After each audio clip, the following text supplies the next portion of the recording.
무슨 일이야? 어디서 난 거야? 어머나, 저기 사람이 쓰러져 있어. 먼저 도착한 영숙이가 소리쳤습니다. 이런 상처는 구급대원 중 한 명이 중얼거렸어요. 동물한테 물린 것 같은데.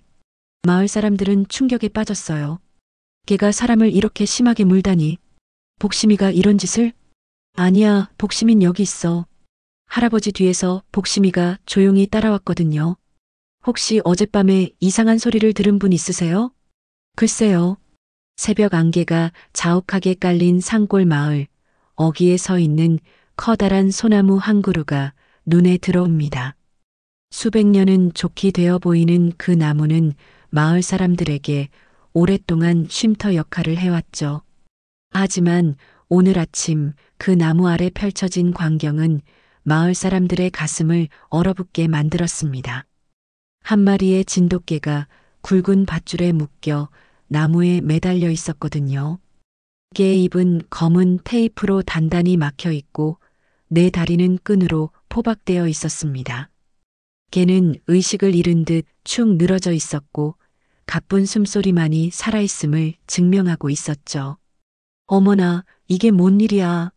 아침 일찍 나무를 캐러 나왔던 순이 할머니가 가장 먼저 발견했습니다. 할머니의 비명소리에 마을 사람들이 하나둘 모여들기 시작했어요. 남자들은 서둘러 개를 풀어주려 했고 여자들은 이런 끔찍한 일이 왜 일어났는지 수군거렸습니다. 개를 나무에서 풀어내던 중 철수 아저씨가 무언가를 발견했습니다. 나무 밑동에 찢어진 종이 조각이 하나 떨어져 있었거든요. 종이는 비에 젖어 글씨가 번져 있었지만 겨우 읽을 수 있을 정도였습니다. 복수는 내가 해봐라. 내 아비도 못했잖아. 이 메시지를 본 마을 사람들은 충격에 빠졌습니다. 복수라니, 아비라니, 도대체 무슨 의미인지 아무도 이해할 수 없었거든요. 개는 단순한 동물인데 복수를 한다는 게 말이 되나요? 그때 마을 한 구석에서 조용히 지켜보던 만식 할아버지가 천천히 다가왔습니다. 70이 넘은 만식 할아버지는 이 마을에서 가장 오래 살아온 어른 중 한 분이었죠. 할아버지는 개를 한번 자세히 들여다보더니 갑자기 얼굴이 하얗게 질렸습니다. 복돌이. 할아버지가 작은 목소리로 중얼거렸어요.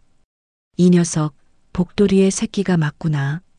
복돌이가 뭐예요, 할아버지? 젊은 사람들이 물었지만 만식 할아버지는 대답하지 않았습니다. 그저 개를 바라보는 눈빛이 깊어질 뿐이었죠. 그 피가 맞아. 그 피가. 할아버지는 계속 중얼거렸어요. 마을 사람들은 서로를 바라보며 어리둥절했습니다. 할아버지가 무슨 말을 하는 건지, 복돌이가 누구인지, 왜 이런 끔찍한 일이 일어났는지 아무도 알 수 없었거든요. 개는 서서히 의식을 되찾기 시작했습니다. 테이프를 떼어내자 개는 거친 숨을 몰아쉬었고 포박을 풀어주자 비틀거리며 일어났죠. 하지만 이상하게도 개는 도망가지 않았습니다. 그저 마을 사람들을 차례로 바라보며 조용히 서 있을 뿐이었어요. 이게 참 영특하네. 누군가 말했습니다. 보통 개들이었으면 겁에 질려서 도망갔을 텐데. 만식 할아버지가 조심스럽게 개에게 다가가며 말했습니다. 내 이름은 복심이라고 하자꾸나.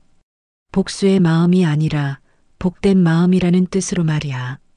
개는 할아버지를 올려다보며 꼬리를 살짝 흔들었습니다. 마치 그 이름이 마음에 든다는 듯이 말이에요. 그날 이후 복심이는 만식 할아버지의 집에서 지내게 되었습니다.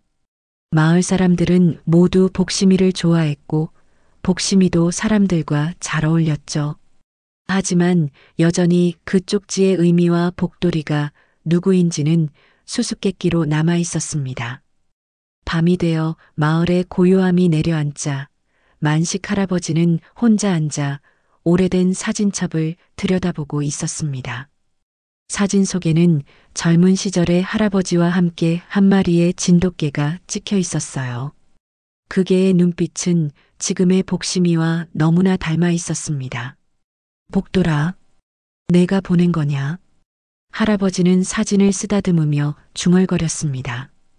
이 챕터, 복심이가 마을에 온 지 일주일이 지났습니다. 진돗개 특유의 영리함과 충성심 덕분에 복심이는 금세 마을 사람들의 사랑을 받게 되었어요. 아침이면 만식 할아버지와 함께 마을을 한 바퀴 돌고, 낮에는 아이들과 뛰어놀며, 저녁이면 할아버지 곁에 앉아 조용히 쉬곤 했습니다. 참 착한 개야. 마을 사람들은 입을 모아 칭찬했어요. 사람 말을 다 알아듣는 것 같아. 복심이는 정말 특별한 개였습니다. 누군가 아프다고 하면 그 사람 곁에 가서 조용히 앉아 있고, 어린아이가 울면 다가가서 얼굴을 하차주며 달래주곤 했죠. 마을의 할머니들은 복심이를 보며 저게는 사람보다 마음이 착해라고 말하기도 했습니다. 하지만 복심이에게도 이상한 점이 하나 있었어요. 마을 사람들과는 잘 어울리지만 딱 한 사람에게만은 완전히 다른 반응을 보였거든요. 그날도 복심이는 만식 할아버지와 함께 마을길을 걷고 있었습니다. 햇살이 따스하게 내리쬐는 오후 마을 버스 정류장에 한 사람이 내렸어요. 키가 크고 마른 체격의 중년 남자였는데 얼굴에는 묘한 미소를 띠고 있었습니다. 만식이 형. 그 남자가 큰 소리로 인사했습니다. 오랜만이야. 만식 할아버지는 그 목소리를 듣자마자 몸을 움찔했어요. 천천히 고개를 돌려 그 남자를 바라보더니 얼굴이 굳어졌습니다. 박도식? 할아버지가 낮은 목소리로 그 이름을 불렀어요. 그런데 그 순간 복심이가 갑자기 변했습니다. 평소에는 온순하고 차분했던 복심이가 갑자기 털을 곤두세우며 으르렁거리기 시작한 거예요. 이빨을 드러내며 박도식을 향해 날카롭게 지저댔습니다. 어머, 복심아. 왜 그래? 만식 할아버지가 당황해서 복심이를 진정시키려 했지만 복심이는 좀처럼 진정되지 않았어요. 마치 박도식이 자신의 원수라도 되는 것처럼 계속해서 위협적으로 지저댔습니다. 박도식은 복심이의 반응을 보며 씁쓸하게 웃었어요. 걔가 참 예민하네. 나를 처음 보는데도 저렇게 짖다니. 처음이 아니야. 만식 할아버지가 중얼거렸습니다. 하지만 그 말이 무슨 뜻인지 박도식은 알아채지 못했어요. 박도식은 20살 때 마을을 떠나 서울에서 사업을 하며 살았던 사람이었습니다. 그런데 최근 사업이 망하면서 고향으로 돌아온 거였죠. 마을 사람들은 그를 반갑게 맞이했지만 나이 든 어른들의 표정은 어딘가 어색했어요. 도시가 오랜만이야. 잘 지냈어? 사람들은 인사를 건넸지만 뭔가 어색한 분위기가 흘렀습니다. 며칠 뒤 박도식은 마을 회관에서 열린 모임에 참석했어요. 오랜만에 고향 사람들과 술 한잔 나누려는 마음이었죠. 하지만 복심이는 여전히 박도식만 보면 으르렁거렸습니다. 저게 왜 나만 보면 저러는 거야? 박도식이 불편해하며 말했어요. 글쎄요. 마을 사람들도 고개를 갸우뚱했습니다. 평소에는 순한데 이상하네요. 그때 만식 할아버지가 조용히 말했습니다. 걔는 거짓말을 하지 않아. 본능으로 사람을 판단하지. 박도식은 그 말을 듣고 불쾌한 표정을 지었어요. 설마 걔가 사람을 판단한다는 거야? 말도 안 되는 소리네. 복돌이도 그랬어. 할아버지가 중얼거렸습니다. 똑같았지. 복돌이가 뭐야? 박도식이 물었지만 할아버지는 대답하지 않았어요. 그 밤 박도식은 혼자 있으면서 계속 생각했습니다. 복돌이라는 이름이 왠지 낯설지 않았거든요. 어디선가 들어본 것 같은데 기억이 나지 않았어요. 며칠이 지나도 복심이의 태도는 변하지 않았습니다.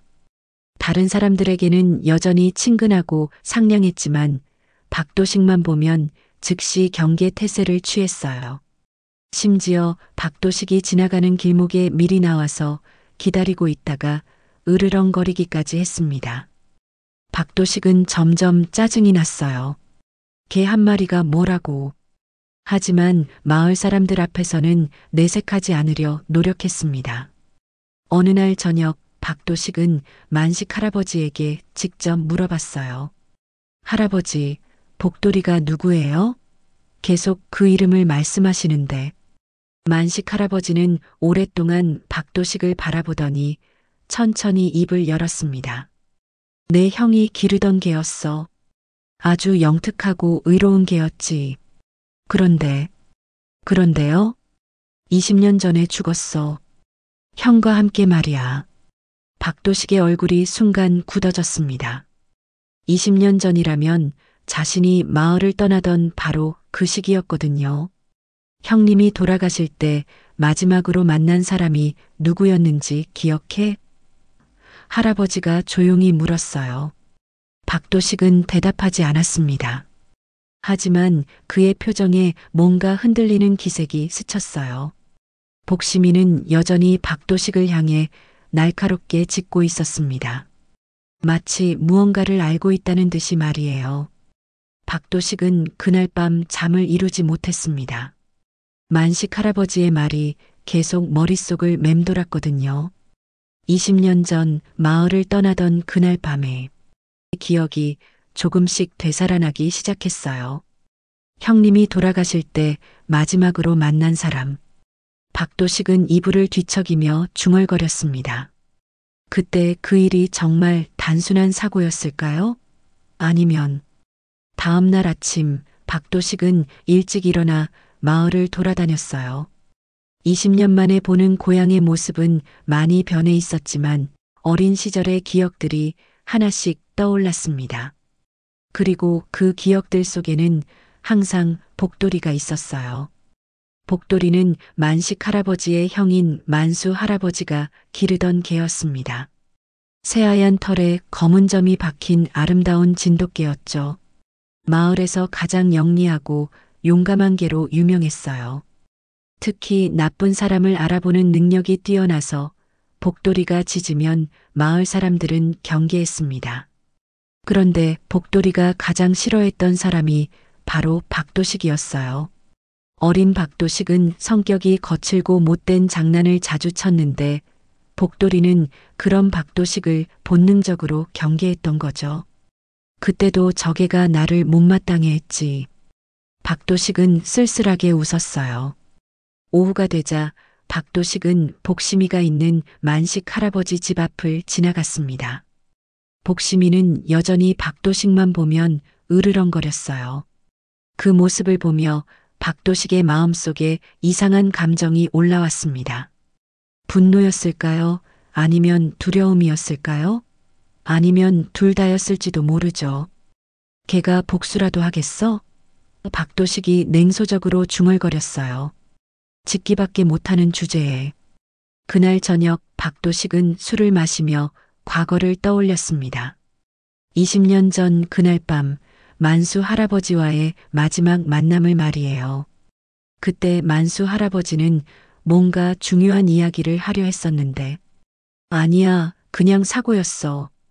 박도식은 고개를 저었습니다. 단순한 사고였다고. 하지만 마음 한구석에서는 다른 목소리가 들려왔어요. 정말 사고였을까? 정말로? 밤이 깊어지자 박도식은 술에 취한 채로 집을 나섰습니다. 발걸음은 자연스럽게 마을 어귀 소나무 쪽으로 향했어요. 일주일 전 복심이가 묶여있던 바로 그 나무 말이에요. 복수는 내가 해봐라. 박도식은 그 쪽지의 내용을 떠올렸습니다. 내 아비도 못했잖아. 갑자기 박도식의 마음속에 악한 생각이 들었어요. 만약 자신이 그 쪽지를 쓴 사람이라면, 만약 복심이를 나무에 묶은 사람이 자신이라면, 그리고 복심이가 정말로 복수를 시도한다면 재미있겠네. 박도식이 비틀거리며 중얼거렸어요. 그때 어디선가 복심이가 나타났습니다. 복심이는 박도식을 보자마자 털을 곤두세우며 으르렁거렸어요. 하지만 박도식은 술에 취해서 무서워하지 않았습니다. 여기 있었구나, 복수견아. 박도식이 비웃으며 말했어요. 내가 나한테 뭘 할 수 있는데? 복심이는 계속해서 박도식을 향해 지저댔습니다. 그 소리는 마치 경고처럼 들렸어요. 하지만 박도식은 개의 경고를 무시했습니다. 복수하고 싶으면 해봐라. 박도식은 주머니에서 밧줄을 꺼냈어요. 미리 준비해온 것이었죠. 하지만 넌 그냥 개일 뿐이야. 짖는 것밖에 못하는. 박도식은 복심이를 붙잡으려 했습니다. 하지만 복심이는 재빠르게 피했어요. 술에 취한 박도식은 비틀거리며 넘어졌습니다. 이런. 박도식이 화를 내며 일어났어요. 그리고 다시 복심이를 쫓기 시작했습니다. 몇 번의 추격전 끝에 박도식은 결국 복심이를 붙잡았어요. 복심이는 필사적으로 저항했지만 사람의 힘을 당해낼 수는 없었습니다. 이제 봐라. 박도식은 복심이의 입에 테이프를 붙이고 다리를 묶었어요. 그리고 소나무에 매달았습니다. 마치 일주일 전과 똑같은 모습으로 말이에요. 복수는 내가 해봐라. 박도식은 종이에 글씨를 썼어요. 넌 짓기밖에 못하잖아. 쪽지를 나무 밑에 던져놓고 박도식은 만족스럽게 웃었습니다. 이제 마을 사람들이 또 놀라겠지. 누가 이런 짓을 했을까 하면서. 하지만 박도식은 집으로 돌아가지 않았어요. 왠지 마음이 불안해서 마을 끝에 있는 폐가로 향했습니다. 오래전에 버려진 그 집에서 술을 더 마시며 시간을 보내려 했던 거죠. 폐가는 을씨년스럽고 어두웠습니다. 박도식은 손전등을 켜고 안으로 들어갔어요. 먼지투성이인 방 한 구석에 앉아서 소주병을 열었습니다. 복돌이든 복심이든 상관없어. 박도식이 혼잣말을 했어요. 다 죽은 거나 마찬가지야. 그런데 그때였습니다. 폐가 밖에서 이상한 소리가 들려왔어요. 발소리 같기도 하고 뭔가 긁는 소리 같기도 했습니다. 박도식은 술에 취해서 별로 신경 쓰지 않았어요. 하지만 소리는 점점 가까워졌습니다. 그리고 마침내 으악! 박도식의 비명소리가 폐가를 가득 채웠어요. 새벽 5시 마을에 구급차 사이렌이 울려 퍼졌습니다. 평소라면 고요했을 시간에 울리는 사이렌 소리에 마을 사람들이 하나둘 집 밖으로 나왔어요. 무슨 일이야? 어디서 난 거야? 사람들이 웅성거리며 사이렌이 향하는 곳을 따라갔습니다. 구급차는 마을 끝에 있는 폐가 앞에 멈춰 섰어요. 어머나, 저기 사람이 쓰러져 있어. 먼저 도착한 영숙이가 소리쳤습니다. 폐가 앞마당에 박도식이 피투성이가 된 채로 의식을 잃고 쓰러져 있었거든요. 구급대원들이 서둘러 들것에 박도식을 올렸는데 그의 팔과 다리 곳곳에 깊은 상처가 나 있었습니다. 이런 상처는 구급대원 중 한 명이 중얼거렸어요. 동물한테 물린 것 같은데. 정말 그랬습니다. 박도식의 상처들은 분명히 개의 이빨 자국이었어요. 깊고 날카로운 이빨 자국이 팔목과 종아리에 선명하게 남아 있었습니다. 마을 사람들은 충격에 빠졌어요. 개가 사람을 이렇게 심하게 물다니. 무슨 일이 일어난 거야? 그때 만식 할아버지가 도착했습니다. 할아버지는 박도식의 상처를 보더니 고개를 저었어요. 이런, 복심이가, 복심이요? 사람들이 놀라며 물었습니다. 복심이가 이런 짓을? 아니야, 복심인 여기 있어. 할아버지 뒤에서 복심이가 조용히 따라왔거든요. 복심이의 입 주변에는 피 흔적 같은 것이 묻어 있었지만 평소와 다름없이 차분한 모습이었어요. 구급차가 박도식을 병원으로 실어 나른 후 경찰이 도착했습니다. 김순경이 현장을 조사하며 마을 사람들에게 상황을 물어봤어요. 혹시 어젯밤에 이상한 소리를 들은 분 있으세요? 글쎄요. 새벽에 개 짖는 소리가 좀 들렸던 것 같은데. 순이 할머니가 대답했어요. 그리고 비명 소리도 한 번 들었어요. 영숙이가 덧붙였습니다. 하지만 꿈인 줄 알았어요. 김순경이 폐가 주변을 살펴보니 바닥에 발자국과 함께 개의 발자국도 있었어요. 그리고 뭔가 몸싸움이 있었던 흔적들도 보였습니다. 이상하네요. 김순경이 중얼거렸어요. 개가 사람을 공격했다면 왜 끝까지 물지 않고 도망갔을까요? 한편 병원에서는 박도식이 의식을 되찾았습니다. 의사가 상처를 치료하면서 물어봤어요. 어떻게 다치신 건가요? 개한테 물리신 것 같은데. 박도식은 잠시 주저하더니 대답했습니다. 넘어져서 다쳤어요. 폐가가 낡아서 못이나 철사에 긁힌 것 같아요. 하지만 이 상처는 명백히 개 이빨 자국인데요? 아니에요. 그냥 넘어져서 다친 거라니까요. 박도식이 강하게 부인했어요. 의사는 고개를 갸우뚱했지만 더 이상 묻지 않았습니다. 환자가 그렇게 말한다면 그대로 기록할 수밖에 없었거든요. 며칠 후 박도식이 퇴원해서 마을로 돌아왔습니다. 하지만 그는 예전과 완전히 달라져 있었어요. 항상 불안한 표정을 짓고 있었고 밤만 되면 집 밖으로 나오지 않았습니다. 그리고 이상한 일이 계속 일어났어요. 박도식이 사는 집 주변에서 매일 밤 복심이가 목격되는 거였습니다. 복심이는 박도식의 집 담장 근처를 맴돌며 낮게 짖곤 했어요. 복심아, 왜 자꾸 저기만 가니? 만식 할아버지가 복심이를 부르면 복심이는 돌아왔지만 얼마 지나지 않아 다시 박도식의 집으로 향했습니다. 박도식은 창문 틈으로 밖을 내다보며 벌벌 떨었어요. 왜 자꾸 여기 와? 뭘 원하는 거야? 마을 사람들도 이상하게 생각하기 시작했습니다. 복심이가 왜 자꾸 도식이 집만 맴도는 거야? 뭔가 있는 것 같은데. 어느 날 밤 박도식은 참을 수 없어서 창문을 활짝 열고 소리쳤어요. 그만해. 내가 뭘 알겠어? 개 주제에. 복심이는 박도식을 올려다보며 길게 울부짖었습니다. 그 소리는 슬프기도 하고 원망스럽기도 한 묘한 감정이 담겨 있었어요. 만식 할아버지가 그 소리를 듣고 나왔습니다. 복심아, 이리 와. 할아버지는 복심이를 바라보며 중얼거렸어요. 그 눈빛, 기억하고 있는 거구나. 넌 뭘 기억한다는 거예요, 할아버지? 지나가던 영숙이가 물었어요. 복돌이도 그런 눈빛을 했어. 20년 전 그날 밤에 할아버지의 목소리가 떨렸습니다. 그 눈빛은 진실을 아는 자의 눈빛이야. 복심이는 할아버지의 말을 듣는 듯 조용히 고개를 끄덕였어요. 그리고 다시 한번 박도식의 집을 바라보며 낮게 으르렁거렸습니다.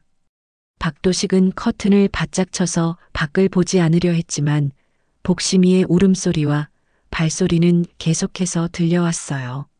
마치 무언가를 요구하는 것처럼, 무언가를 고발하는 것처럼 말이에요. 미치겠어. 박도식이 이불을 뒤집었으며 중얼거렸어요. 걔가 뭘 안다고. 하지만 복심이는 포기하지 않았습니다.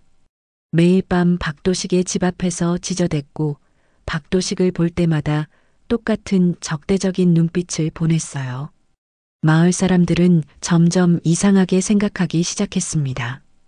복심이가 저렇게 하는 데는 이유가 있을 거야. 걔는 거짓말을 안 한다잖아. 박도식의 불안은 날로 깊어져 갔습니다. 그리고 복심이의 눈빛 속에서 자꾸만 과거의 복돌이가 겹쳐 보였어요. 박도식이 다친 지 일주일이 지난 어느 날 밤 마을에 낯선 차 한 대가 조용히 들어왔습니다. 헤드라이트를 끈 채로 천천히 움직이는 검은색 승용차였어요. 차에서 두 명의 남자가 내렸는데 둘 다 얼굴에 흉터가 있고 험악한 인상을 하고 있었습니다. 정말 여기가 맞나? 키가 큰 남자가 중얼거렸어요. 이런 시골에 도시기가 숨어 있다니. 분명해. 추적해보니까 여기로 왔더라고. 뚱뚱한 남자가 대답했습니다. 그놈 우리 돈 가지고 튀었는데 이제야 찾았네. 두 남자는 조심스럽게 마을을 둘러보며 박도식의 집을 찾아갔어요. 하지만 이들은 몰랐습니다. 마을 어귀에서부터 복심이가 조용히 그들을 지켜보고 있다는 것을 말이에요. 복심이는 처음 보는 사람들이었지만 본능적으로 이들이 좋지 않은 사람들이라는 것을 알 수 있었어요. 이들에게서 나는 냄새, 걸음걸이, 그리고 무엇보다 그들이 풍기는 위험한 기운이 복심이의 경계심을 자극했습니다. 두 남자는 박도식의 집을 찾아가서 문을 두드렸어요. 도식아, 나야. 문 열어. 박도식은 그 목소리를 듣자마자 얼굴이 하얗게 질렸습니다. 서울에서 함께 사업을 했던 동업자들이었거든요. 정확히는 자신이 돈을 빼돌려서 배신한 상대들이었어요. 김 형님, 이 형님, 박도식이 떨리는 목소리로 말했어요. 어떻게 여기까지, 어떻게긴 발품 팔아서 찾아왔지. 김이라는 남자가 위협적으로 말했습니다. 우리 돈 어디 갔어? 죄송해요. 정말 죄송해요. 사업이 잘못돼서. 박도식이 벌벌 떨며 사과했어요. 하지만 두 남자는 들어줄 생각이 없었습니다. 사과로 되는 일이야? 우리가 얼마나 고생했는데. 그때였습니다. 집 밖에서 낮은 으르렁거리는 소리가 들려왔어요. 복심이가 나타난 것이었습니다. 복심이는 집 앞마당에서 두 남자를 향해 털을 곤두세우며 위협적으로 지저댔어요. 뭐야, 이게는? 이라는 남자가 짜증스럽게 말했어요. 마을개 같은데. 신경 쓰지 마. 김이 손을 흔들었지만 복심이는 계속해서 그들을 경계했습니다. 이상한 일이었어요. 복심이는 박도식을 싫어했지만 지금은 오히려 박도식을 보호하는 것 같았거든요. 아니, 정확히는 더 나쁜 놈들로부터 마을을 지키려는 것 같았어요. 야, 걔가 시끄럽네. 저리 가라고 해봐. 이가 박도식에게 말했어요. 하지만 박도식이 복심이를 쫓으려 해도 복심이는 물러서지 않았습니다. 오히려 더 큰 소리로 지저댔어요. 그 소리가 마을 전체에 울려 퍼졌습니다. 시끄러워 죽겠네. 김이 화를 내며 복심이를 향해 돌을 던졌어요. 하지만 복심이는 재빠르게 피하면서도 계속해서 지저댔습니다. 복심이의 짖는 소리에 마을 사람들이 하나둘 집에서 나오기 시작했어요. 무슨 일이야? 복심이가 왜 저래? 두 남자는 사람들이 모이는 것을 보고 불안해했습니다. 야, 이거 곤란한데. 사람들이 다 나와. 일단 여기서 나가자. 김이 박도식에게 말했어요. 하지만 도망갈 생각은 하지 마. 우리가 계속 지켜보고 있을 테니까. 두 남자가 차로 돌아가려는데 복심이가 그들의 앞을 가로막았어요. 마치 가지 말라는 듯이 말이에요. 이게가 정말. 이가 화를 내며 복심이를 발로 차려 했어요. 하지만 복심이는 재빠르게 피하면서 더욱 큰 소리로 지저댔습니다. 결국 두 남자는 복심이와 모여드는 마을 사람들 때문에 그날 밤은 포기하고 마을 밖으로 나갔어요.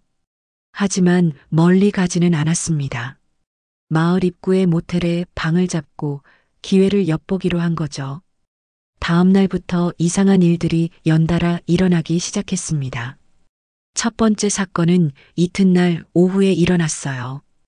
김이라는 남자가 마을길을 걷고 있는데 갑자기 길가에 맨홀 뚜껑이 열려 있는 것을 못 보고 빠진 거예요. 다행히 깊지 않아서 크게 다치지는 않았지만 머리를 크게 부딪혀서 뇌진탕 증세를 보였습니다. 이상하네. 분명히 어제까지는 맨홀 뚜껑이 닫혀 있었는데 마을 사람들이 수군거렸어요.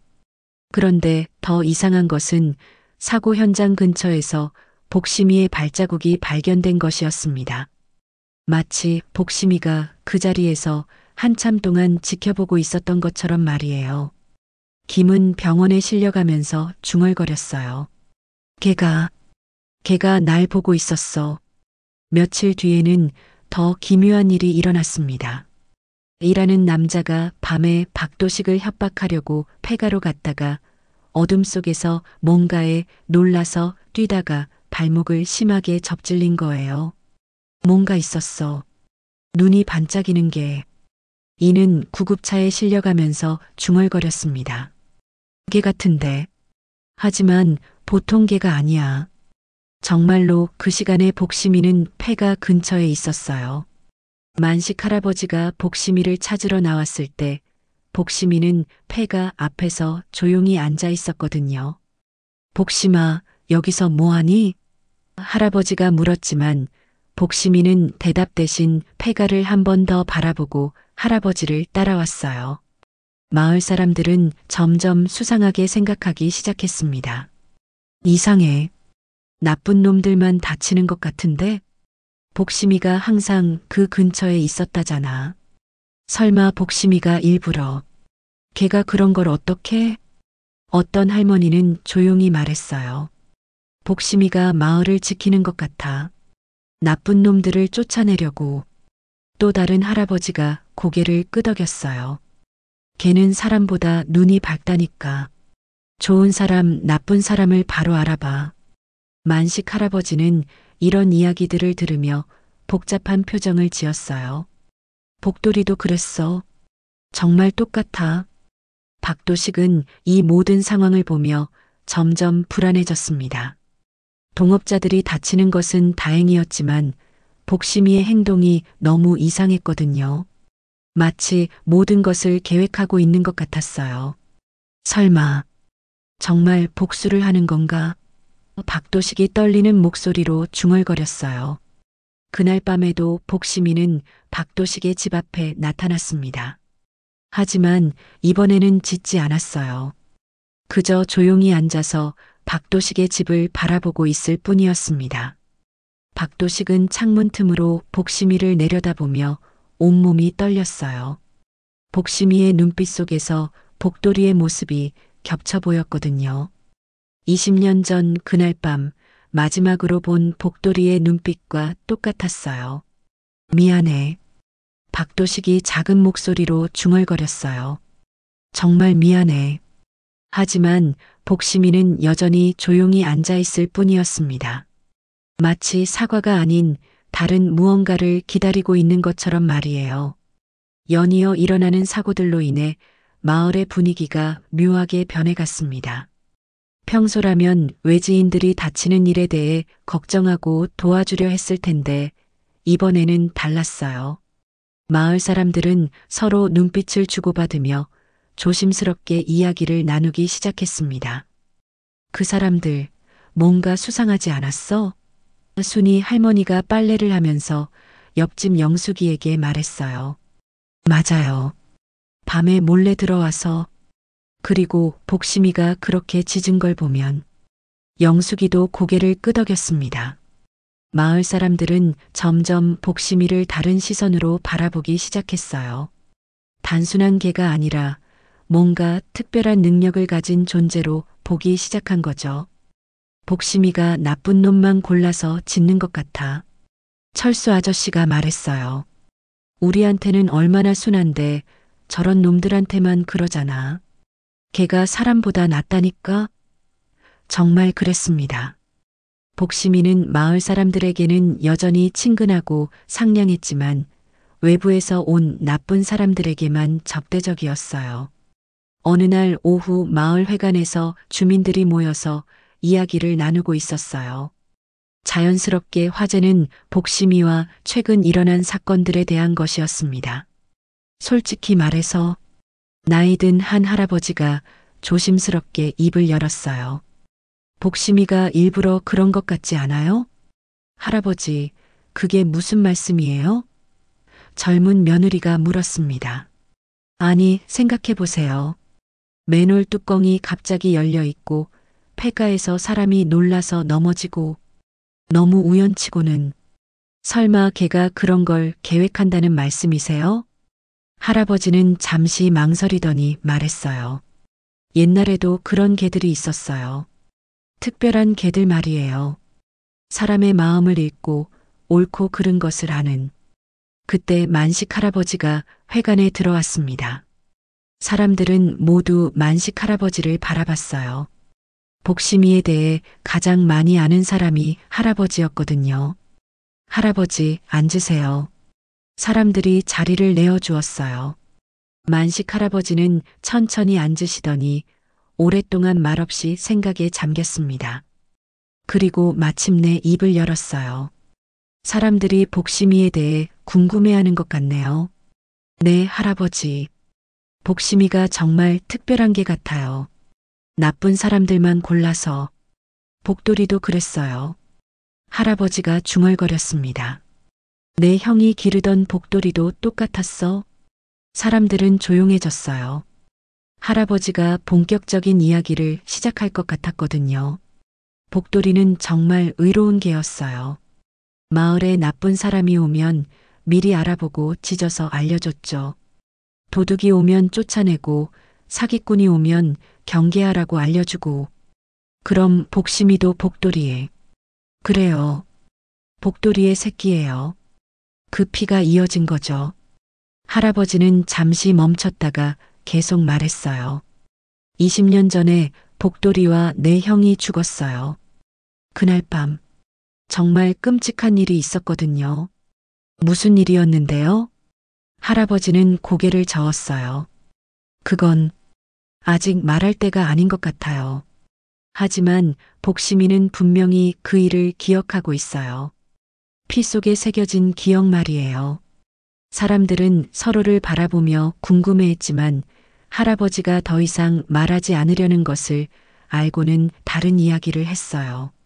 그럼 복심이가 우리를 지켜주는 거네요? 맞아요. 마을의 수호견 같은 거죠.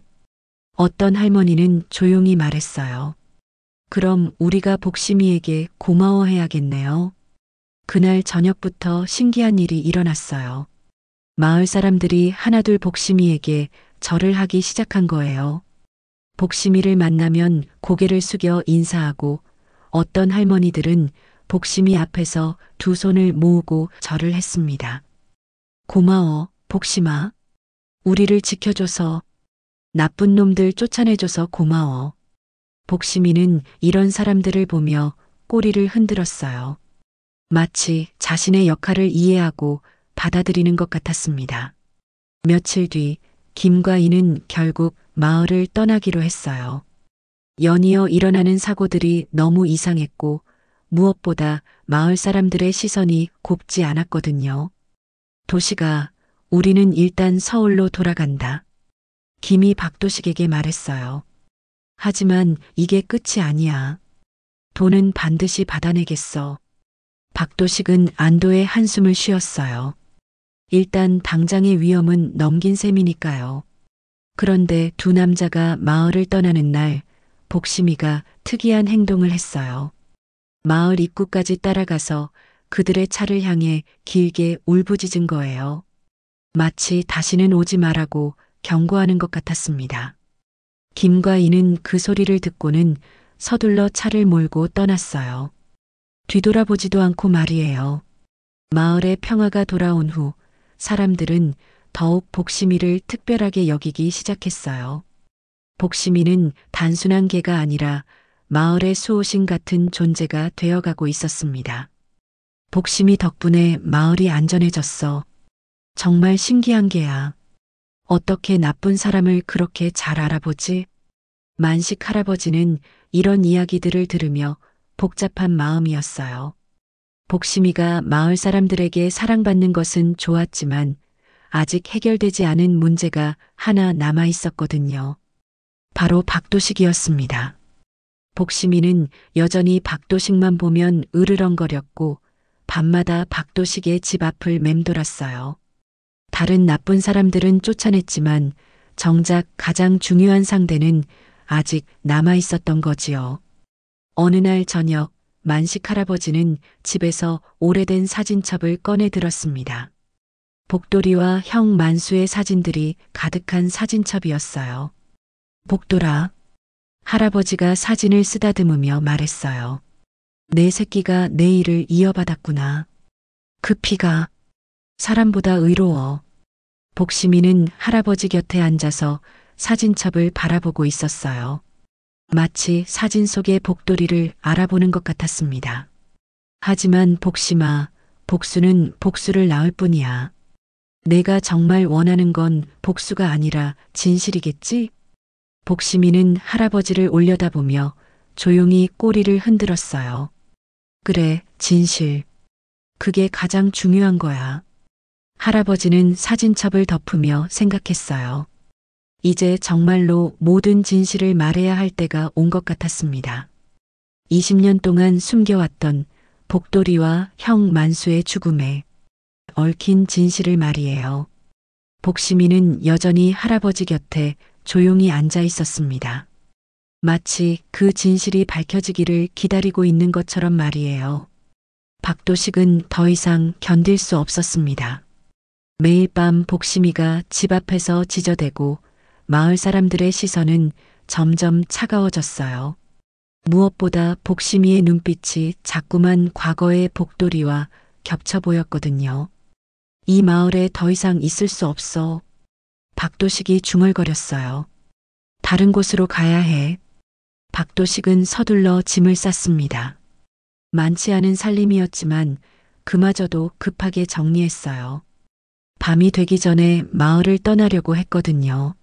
하지만 복심이는 이미 알고 있었습니다. 박도식이 짐을 싸는 소리, 집안에서 바삐 움직이는 발소리, 그리고 무엇보다 박도식에게서 풍기는 불안한 냄새를 복심이는 놓치지 않았어요. 해가 저물자 복심이는 평소보다 일찍 박도식의 집 앞에 나타났습니다. 하지만 이번에는 짖지 않았어요.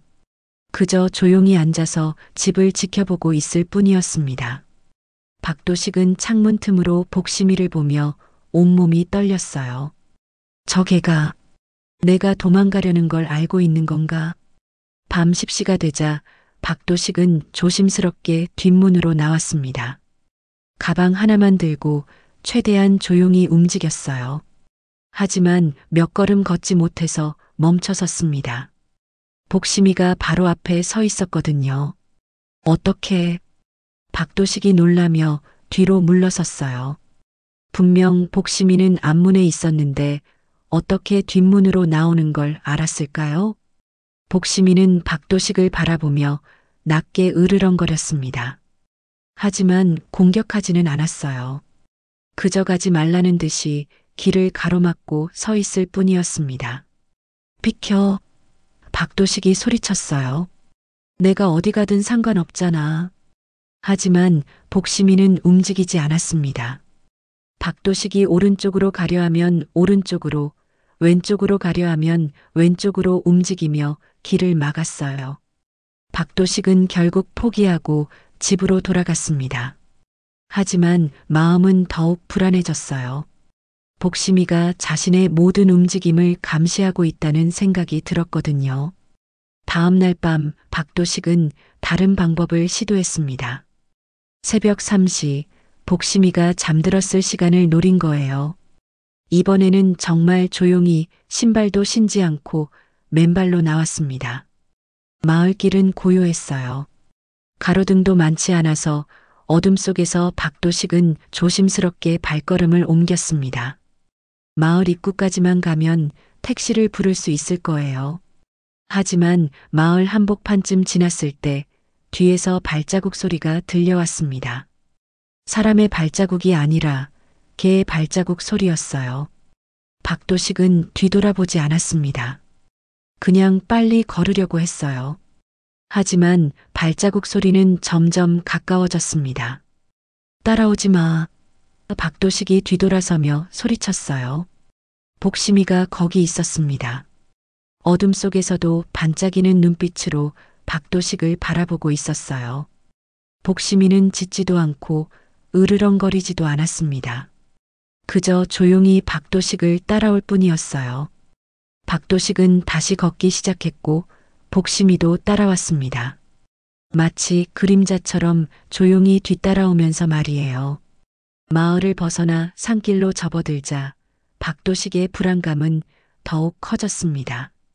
이 길은 뒷산으로 이어지는 길이었는데 어둠 속에서 길을 잘못 들어선 것 같았어요. 이상해. 이 길이 아닌데. 박도식이 중얼거렸어요. 그때 뒤에서 복심이의 울음소리가 들려왔습니다. 길고 슬픈 울음소리였어요. 마치 무언가를 애도하는 것 같은 또는 무언가를 부르는 것 같은 소리였습니다. 박도식은 그 소리를 듣자마자 온몸에 소름이 돋았어요. 20년 전 그날 밤에도 똑같은 울음소리를 들었었거든요. 복돌이의 울음소리를. 아니야, 아니야. 박도식이 고개를 저었어요. 그냥 우연이야. 하지만 발걸음은 점점 빨라졌습니다. 뒤에서 계속 따라오는 복심이가 무서웠거든요. 산길은 점점 가팔라졌고 박도식은 숨이 차기 시작했어요. 하지만 멈출 수가 없었습니다. 복심이가 계속 따라오고 있었거든요. 그러다가 박도식은 깨달았어요. 자신이 지금 어디로 가고 있는지를 말이에요. 이곳은 박도식의 얼굴이 하얗게 질렸어요. 바로 20년 전 만수 할아버지가 죽었던 그 절벽이었습니다. 박도식은 걸음을 멈췄어요. 앞에는 깎아지른 절벽이 있고 뒤에는 복심이가 있었습니다. 진퇴양난이었어요. 복심이는 박도식 뒤쪽에 조용히 앉았습니다. 도망가지 못하게 길을 막으면서도 공격하지는 않았어요. 그저 조용히 앉아서 박도식을 바라보고 있을 뿐이었습니다. 왜 나를 여기로 데려온 거야? 박도식이 떨리는 목소리로 물었어요. 복심이는 대답하지 않았습니다. 하지만 그 눈빛이 모든 것을 말해주고 있었어요. 기억하라고, 그날 밤을 기억하라고 말하고 있었습니다. 박도식은 절벽 끝에 서서 아래를 내려다봤어요. 까마득한 어둠 속으로 떨어지는 절벽이었습니다. 20년 전 만수 할아버지가 여기서 떨어져 죽었어요. 사고였어. 박도식이 중얼거렸어요. 정말 사고였다고. 하지만 복심이의 눈빛은 변하지 않았습니다. 마치 진실을 말하라고 재촉하는 것 같았어요. 정말 사고였어. 박도식이 소리쳤어요. 내가 뭘 했다는 거야? 그때 복심이가 일어나서 천천히 박도식에게 다가왔습니다. 위협적이지도 않고 공격적이지도 않았어요. 그저 조용히 다가와서 박도식의 옆에 앉았습니다. 박도식은 복심이를 내려다봤어요. 어둠 속에서도 복심이의 눈빛이 반짝이고 있었습니다. 그 눈빛은 복돌이와 똑같았어요. 복돌아. 박도식이 작은 목소리로 말했어요. 정말 너냐? 복심이는 박도식을 올려다보며 조용히 꼬리를 흔들었습니다. 그 순간 박도식의 마음속에 20년간 묻어두었던 기억들이 쏟아져 나왔어요. 그날 밤 만수 할아버지와의 마지막 대화 그리고 미안해. 박도식이 눈물을 흘리며 말했어요. 정말 미안해. 복심이는 여전히 조용히 앉아 있었습니다. 마치 박도식의 고백을 기다리고 있는 것 같았어요. 박도식은 무릎을 꿇고 앉았습니다. 그리고 20년 동안 숨겨왔던 진실을 털어놓기 시작했어요. 그날 밤 할아버지가 나를 여기로 불렀어. 내가 마을 사람들의 돈을 훔친 걸 알고 계셨거든. 돌려주라고, 잘못을 인정하라고 하셨지. 하지만 나는 거부했어. 복심이는 박도식의 말을 조용히 듣고 있었습니다. 할아버지가 화를 내시면서 나를 밀쳤어. 그런데 내가 더 세게 밀었어. 그래서 할아버지가 절벽으로. 박도식의 목소리가 떨렸어요. 복돌이가 그걸 다 봤어. 그래서 나를 향해 지저댔지. 하지만 나는 복돌이까지. 박도식이 흐느끼기 시작했어요. 복심이는 박도식에게 다가가서 그의 손을 살짝 하찼습니다. 용서가 아니라 위로였어요. 이제 다 말했어. 박도식이 고개를 들어 복심이를 바라봤어요. 내가 원하는 게 이거였지? 복심이는 고개를 끄덕이는 것 같았습니다. 그때 박도식의 발밑에서 돌이 굴러떨어지는 소리가 들렸어요. 절벽 가장자리가 무너지고 있었던 거예요. 박도식이 놀라서 뒤로 물러서려 했지만 이미 늦었습니다. 발밑의 땅이 무너지면서 박도식은 절벽 아래로 떨어지기 시작했어요. 하지만 완전히 떨어지지는 않았습니다. 절벽 중간에 나무가지에 걸려서 간신히 매달렸거든요. 하지만 움직일 수는 없었어요. 조금만 움직여도 나무가지가 부러질 것 같았습니다. 살려줘. 박도식이 약한 목소리로 말했어요. 복심이는 절벽 위에서 박도식을 내려다보고 있었습니다. 이제 복수를 완성할 수 있는 순간이었어요. 그냥 가버리면 박도식은 죽을 거예요. 하지만 복심이는 그러지 않았습니다. 대신 길게 울부짖기 시작했어요. 도움을 요청하는 소리였습니다. 복심이의 긴 울부짖음이 새벽 공기를 가르며 마을까지 울려 퍼졌습니다. 그 애절하고 간절한 소리는 평소 복심이가 내던 소리와는 완전히 달랐어요. 마치 누군가에게 도움을 요청하는 것 같았거든요. 만식 할아버지가 가장 먼저 그 소리를 들었습니다. 깊은 잠에서 깨어난 할아버지는 즉시 복심이의 울음소리가 보통이 아니라는 것을 알 수 있었어요. 복심이. 할아버지가 서둘러 옷을 입으며 중얼거렸어요. 무슨 일이 일어난 거야? 곧이어 다른 마을 사람들도 하나둘 잠에서 깨어났습니다. 복심이의 울음소리가 너무 크고 애절했거든요. 저게 복심이 소리야? 뭔가 큰일이 났나? 사람들이 집 밖으로 나와 소리가 나는 방향을 바라봤어요. 뒷산 쪽에서 들려오는 소리였습니다. 만식 할아버지는 손전등을 들고 뒷산으로 향했어요. 철수 아저씨와 몇몇 젊은 사람들도 함께 따라 나섰습니다. 할아버지, 위험해요. 같이 가요. 영숙이의 남편 태수가 할아버지를 부축했어요. 산길을 오르는 동안 복심이의 울음소리는 계속 들려왔습니다. 점점 가까워질수록 그 소리에 담긴 절박함이 더욱 느껴졌어요. 저쪽이야. 철수 아저씨가 손전등으로 앞을 비추며 말했어요. 절벽 근처에 도착하자 사람들은 놀라운 광경을 목격했습니다. 복심이가 절벽 가장자리에 앉아서 아래쪽을 향해 계속 짖고 있었거든요. 저기 뭐가 있나? 손전등으로 절벽 아래를 비춰보니 나무가지에 매달려 있는 박도식이 보였어요. 의식은 있었지만 움직이지 못하는 상태였습니다. 도식이가 저기에. 태수가 소리쳤어요. 어떻게 저런 곳에? 철수 아저씨가 당황했어요. 만식 할아버지는 복심이를 바라봤습니다. 복심이는 사람들이 도착하자 조금 안심한 듯 꼬리를 살짝 흔들었어요. 하지만 여전히 절벽 아래의 박도식을 걱정스럽게 바라보고 있었습니다. 119에 신고해. 할아버지가 말했어요. 곧 구조대가 도착했고 전문 장비를 이용해서 박도식을 구조했습니다. 박도식은 다행히 큰 부상은 없었지만 공포와 충격으로 인해 정신이 온전하지 않은 상태였어요. 구급차에 실리기 전 박도식은 만식 할아버지의 손을 붙잡았습니다. 할아버지. 박도식의 목소리가 떨렸어요. 할 말이 있어요. 지금은 몸부터 추스르고. 아니에요. 지금 말해야 해요. 박도식이 간절하게 말했어요. 20년 전 만수 할아버지. 마을 사람들이 조용해졌어요. 모두 박도식의 말에 귀를 기울였습니다.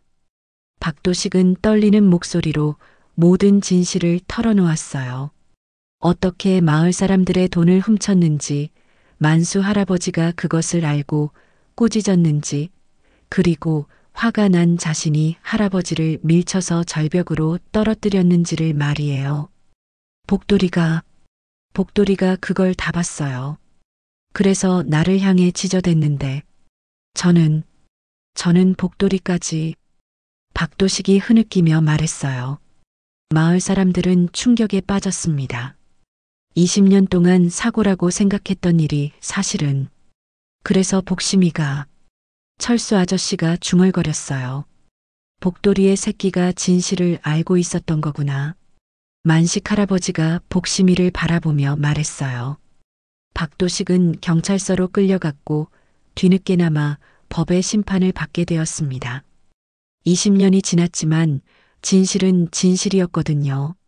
모든 일이 정리된 후 마을에는 다시 평화가 찾아왔습니다. 하지만 이상한 일이 하나 더 일어났어요. 박도식이 끌려간 그날 밤 복심이가 갑자기 기운이 없어진 거예요.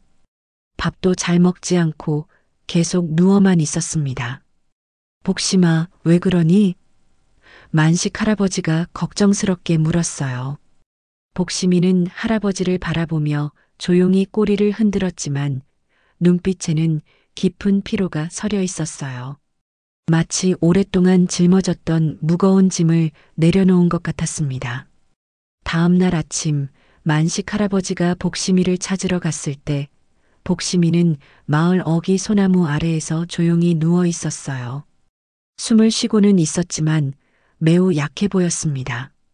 복심아. 할아버지가 복심이를 쓰다듬었어요. 복심이는 할아버지를 바라보며 살짝 미소 짓는 것 같았어요. 그리고 천천히 눈을 감았습니다. 마을 사람들이 하나둘 모여들었어요. 모두 복심이의 상태를 걱정했지만 누구도 어떻게 해야 할지 몰랐습니다. 복심이가, 순이 할머니가 눈물을 글썽이며 말했어요. 자기 할 일을 다 끝낸 것 같아. 진짜 특별한 개였어.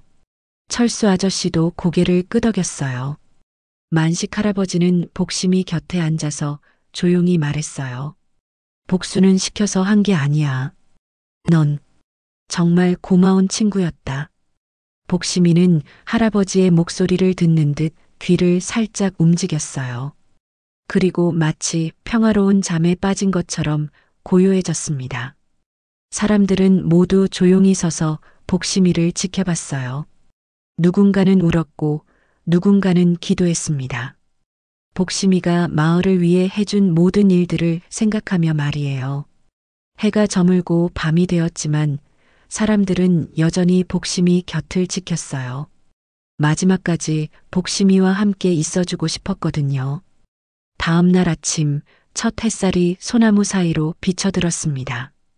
따스한 햇빛이 복심이를 비추자 신기한 일이 일어났어요. 복심이가 눈을 뜬 거예요. 복심이가 깨났어. 사람들이 놀라며 환호했어요. 복심이는 천천히 일어나서 몸을 털었습니다. 어젯밤의 기운 없던 모습은 온데간데 없었어요. 복심아. 만식 할아버지가 기뻐하며 복심이를 안았어요. 복심이는 할아버지의 품에서 꼬리를 흔들었어요. 그리고 마을 사람들을 차례로 바라보며 인사하는 듯 고개를 끄덕였습니다. 정말 신기해. 영숙이가 중얼거렸어요. 어젯밤에는 정말 죽는 줄 알았는데. 할아버지는 복심이와 함께 집으로 돌아가면서 생각했어요. 복심이는 자신의 사명을 다했지만 죽지 않았습니다. 대신 새로운 삶을 시작하게 된 거예요. 그날부터 복심이는 예전보다 더욱 평화로운 모습을 보였어요. 더 이상 누구를 경계하거나 으르렁거리지 않았습니다. 그저 마을 사람들과 함께 평범하고 행복한 일상을 보냈어요. 어느 날 아침 바람에 종이 조각 하나가 날려왔어요. 처음 복심이가 묶여 있을 때 발견되었던 그 쪽지의 조각이었습니다. 만식 할아버지가 그 조각을 주워서 보니 복수는 내가 해봐라라는 글씨가 희미하게 남아 있었어요. 할아버지는 그 조각을 바라보며 미소 지었어요. 그리고 복심이에게 말했어요. 복심아, 넌 복수가 아니라 용서를 가르쳐 줬구나. 복심이는 할아버지를 올려다보며 조용히 꼬리를 흔들었어요. 그 눈빛에는 더 이상 분노나 슬픔이 없었습니다. 오직 평화와 사랑만이 있을 뿐이었어요. 마을 어귀의 소나무는 여전히 그 자리에 서 있었고 복심이는 그 나무 그늘에서 따스한 햇살 아래 조용히 사료를 먹고 있었습니다. 모든 것이 제자리를 찾은 평화로운 아침이었어요. 구독과 좋아요로 복심이와 만식 할아버지의 행복을 응원해주세요. 구독과 좋아요는 무료입니다.